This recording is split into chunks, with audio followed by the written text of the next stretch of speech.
দেখবে তার জন্য একটি জান্নাতি সুসংবাদ রয়েছে। প্রিয় দর্শক, আপনি যদি রাসূলুল্লাহ সাল্লাল্লাহু আলাইহি ওয়াসাল্লামকে ভালোবাসেন অবশ্যই আলহামদুলিল্লাহ কমেন্ট করবেন। যারা রাসূলকে ভালোবাসেন না তারা কখনোই প্রকৃত মুসলিম হতে পারবেন না এবং তাদের জন্য জান্নাত হারাম হয়ে যাবে। ভিডিওটি শেয়ার করে অবশ্যই ছড়িয়ে দিবেন, হয়তো আপনার কোনো ভাই বোনের সাথে মিলে যেতে পারে। আল্লাহ যাকে ভালোবাসেন তার জন্য জান্নাত অবধারিত হয়ে যাবে, তার কপাল খুলে যাবে। স্বপ্ন তিন ধরনের, একটি হলো আল্লাহর পক্ষ থেকে, 2 নম্বর স্বপ্ন হলো শয়তানের পক্ষ থেকে এবং 3 নম্বর স্বপ্ন হলো আপনি দিনের বেলা যা করবেন তার একটি অংশ রাতে স্বপ্নে আসে। সব থেকে উত্তম স্বপ্ন হলো যে স্বপ্ন আল্লাহর পক্ষ থেকে আসে। অবশ্যই মিলিয়ে নিবেন এই 3টি স্বপ্নের একটিও আপনি দেখেছেন কিনা। রাসূলুল্লাহ সাল্লাল্লাহু আলাইহি ওয়াসাল্লাম বলেছেন, তোমরা স্বপ্নকে উড়িয়ে দিও না। স্বপ্নের মাধ্যমেও আল্লাহ তাআলা ভালো মন্দ হিকমত রেখেছে। বিশেষ করে যে ব্যক্তি রমজান মাসে এই 3টি স্বপ্ন দেখবে বুঝে নিতে হবে আল্লাহ তাআলা নিজে সেই ব্যক্তিকে ভালোবাসেন এবং তার জন্য জান্নাতের সুসংবাদ রেখেছেন। হয়তো আপনার কপাল খুলে যেতে পারে কঠিন ওই পরকালের ভয়াবহতা থেকে।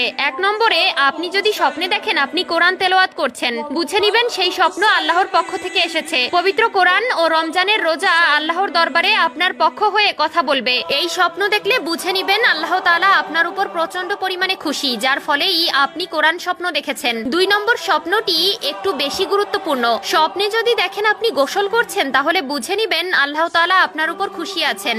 এই স্বপ্ন যে ব্যক্তি দেখবে বুঝে নিতে হবে তার শরীরে যত পাপ আছে, অন্যায় আছে, ধীরে ধীরে তা মুছে যাচ্ছে। আল্লাহ তাআলা তাকে ভালো আমলের জন্য কবুল করে নিয়েছে। প্রিয় দর্শক, অবশ্যই স্বপ্নকে অবহেলা করবেন না এবং যার তার কাছে স্বপ্নের ব্যাখ্যা জানতে চাইবেন না। মনে রাখবেন, স্বপ্নের ব্যাখ্যাকার আপনাকে যেভাবে স্বপ্নের ব্যাখ্যা দিবে আল্লাহ তাআলা আপনাকে সেভাবেই প্রতিদান দিবে। তাই অবশ্যই স্বপ্ন সবার কাছে বলা যাবে না। আল্লাহ তাআলা আপনার উপর খুশি আছে তাই আপনাকে এই স্বপ্ন দেখিয়েছেন, কিন্তু আপনি যদি আল্লাহর ইবাদত থেকে সরে যান আল্লাহ আপনার উপর নারাজ হয়ে যাবে। অবশ্যই আল্লাহর ইবাদত বন্দেগী করবেন এবং নিজের ঈমানকে ঠিক রাখার চেষ্টা করবেন। 3 নম্বরে, আপনি যদি স্বপ্ন দেখেন আপনি জায়নামাজে বসে আল্লাহর কাছে দোয়া করছেন এবং কান্না করতেছেন, বুঝে নিবেন আল্লাহ তাআলা আপনাকে